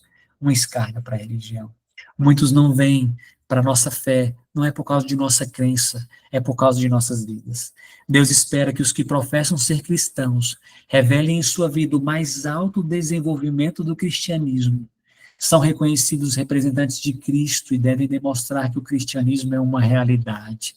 Não devemos elevar a nossa norma apenas um pouco acima das normas do mundo, mas devemos fazer, irmãos, com que a distinção seja decididamente notória. Então, a razão de exercermos tão pouca influência sobre parentes e amigos incrédulos é porque tem havido pouquíssima decidida diferença entre as nossas práticas e as práticas do mundo. Quando a alma se rende inteiramente a Cristo, um novo poder toma posse do coração. Opera-se uma mudança que o homem não pode absolutamente operar por si mesmo. O que significa? É impossível de um homem fazer isso por si mesmo. É uma obra sobrenatural, introduzindo um sobrenatural elemento na natureza humana. A alma que se rende a Cristo torna-se sua fortaleza, mantida por ele no mundo revoltoso, e é o seu desígnio que nenhuma autoridade seja reconhecida senão a sua. Uma alma assim guardada pelos seres celestiais. Ela é o que, irmãos? Inexpugnável aos assaltos de Satanás. Ei, pare de oferecer para Cristo apenas o seu melhor. Pare de ficar satisfeito com a vida que você tem vivido. Cristo, ele quer nos levar muito mais elevados. A obra de santificação ela é maravilhosa porque não tem ponto de parada, não tem lugar para dizer que desde que já atingimos, o Senhor pode nos elevar, queridos, enquanto ainda houver oportunidade até o último dia. Glória a Deus por isso. Eu e você, minha irmã, não interessa o momento da caminhada que nós estamos hoje. Há pessoas mais avançadas, há pessoas menos avançadas, mas a mensagem para você e para mim é: há lugar de avanço para cada um de nós, queridos. Mais alto é o que o Senhor nos chama hoje. E para que isso aconteça, Ele não está pedindo para que a gente se esforce, para que a gente lute, faça, não. Ele está pedindo para que a gente se renda. Sabe o que é se render, queridos? É quando você está cansado de você fazer os seus esforços, é quando você quer depor os fardos ao pé de Cristo, é quando você quer rasgar o coração e você quer se entregar e deixar que Ele faça a obra, queridos. Porque quando Ele faz a obra, o fardo é leve. Quando Ele faz a obra, as coisas são agradáveis. Você já viu quando uma pessoa faz a reforma pelos seus esforços? Geralmente ela fica mais dura, ela fica mais impaciente, porque ela fez, os outros não fizeram. Mas quando Cristo faz a obra, queridos, ela fica mais amável, ela fica mais cortês, ela fica mais branda, ela fica alegre, o semblante muda. Que Cristo possa operar a obra em nossas vidas. O mundo necessita de evidências de sincero cristianismo. Perto e longe estão almas em pobreza e ansiedade, carregadas com o senso da culpa e perecendo por falta de uma influência salvadora. O evangelho da verdade é posto sempre perante eles e contudo eles perecem, porque o exemplo dos que deveriam ser um cheiro de vida é um cheiro de morte, queridos. Amados, nós precisamos atingir uma norma mais elevada, queridos. O Senhor nos chama para isso. Aqui diz, quando atingirmos a norma que o Senhor deseja que atinjamos, as pessoas mundanas considerarão os adventistas do sétimo dia como extremistas, requisitos, singulares, austeros. E eu termino com esse texto, para que esse texto seja uma bênção para mim e para você, queridos. Apenas aqueles que estão dispostos a morrer por Cristo são aqueles que estarão dispostos a viver por Cristo. Os que preferem morrer a praticar um ato errado são os únicos que serão achados fiéis. Se você não achou ainda hoje nada pelo que vale a pena você entregar a sua vida, certamente você não achou ainda nada que vale a pena você viver a sua vida. No passado, aqueles homens consideravam um alto privilégio morrer por Cristo. Os nossos irmãos da Idade Média achavam o mais alto privilégio serem participantes do cálice de Cristo. E nós muitas vezes temos negado Cristo por tão poucas coisas, irmãos. Tão poucas coisas, meus irmãos.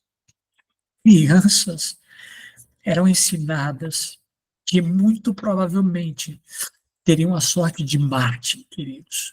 Famílias inteiras foram destruídas e crianças selaram seu destino em fidelidade ao Senhor. Muitos preferiram as torturas, as cadeias, as prisões, as fogueiras para alcançarem um melhor lugar na ressurreição. Queridos, que possamos honrar o sangue dos nossos irmãos. Haverá um povo aqui na terra radical, extremista, mas não estão dispostos a ferir por Cristo, nem maltratar as pessoas por Cristo. Eles estão dispostos a morrer por Cristo, a morrer por aquilo que eles acreditam. Meu tempo era até meia-noite. Que Deus abençoe a cada um dos irmãos.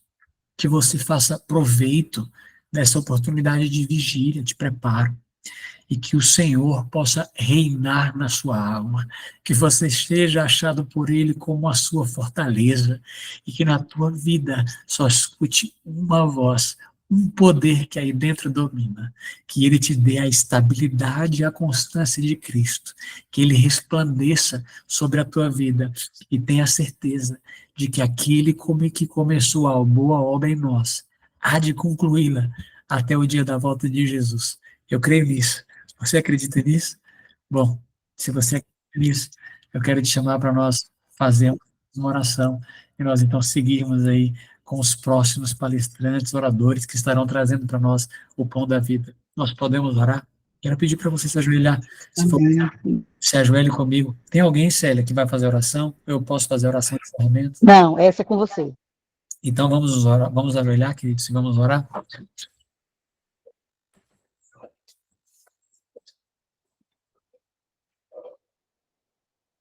Pai Santo e Celestial, obrigado, Senhor, por preciosa palavra que o Senhor nos dá. Quanta esperança o Senhor tem derramado, Senhor Deus, sobre nossas vidas. Reconhecemos, Senhor, que não conseguimos, por melhor que nos esforçamos, alcançar o teu ideal. E eu suplico, juntamente com os meus irmãos que estão prostrados neste momento, ensina-nos a nos rendermos ao Senhor. Nós acreditamos em teu poder sobrenatural e nós queremos que o Senhor ocupe o trono de nosso viver. Nós rendemos a ti, Senhor Deus, os nossos desejos, paixões. Suplicamos para que nos dê uma nova mente, um novo coração, que o Senhor faça morrer esta natureza terrena, Senhor Deus, que é inimiga da tua vontade, Pai. Dá-nos, Senhor Deus, o teu Espírito Santo, que a chuva temporã, Senhor Deus, nos converta e nos prepare para que o Senhor derrame os teus aguaceiros e possamos estar amadurecidos e preparados para a tua volta. Queremos receber o teu selo, queremos ter o teu nome escrito, Senhor Deus, em nossa alma. Por isso, hoje, nós te suplicamos, firma os nossos pés, Senhor Deus, nos caminhos da verdade e derrame uma bênção sem medida sobre cada um de nós. Eu entrego os momentos que se seguem aqui com os meus amados irmãos e te agradeço, Senhor Deus, pela imensa oportunidade que me deste hoje. Que a influência a ser exercida aqui, Senhor Deus, seja trabalhada pelo teu Espírito Santo. E que o eu, meu Pai, possa sumir da mente de cada um dos irmãos e apenas a tua palavra, pura como ela é, possa ficar ali gravada. Nos abençoe, Senhor Deus, nos momentos que te seguem. Nós te pedimos, em nome de Jesus. Amém, Senhor.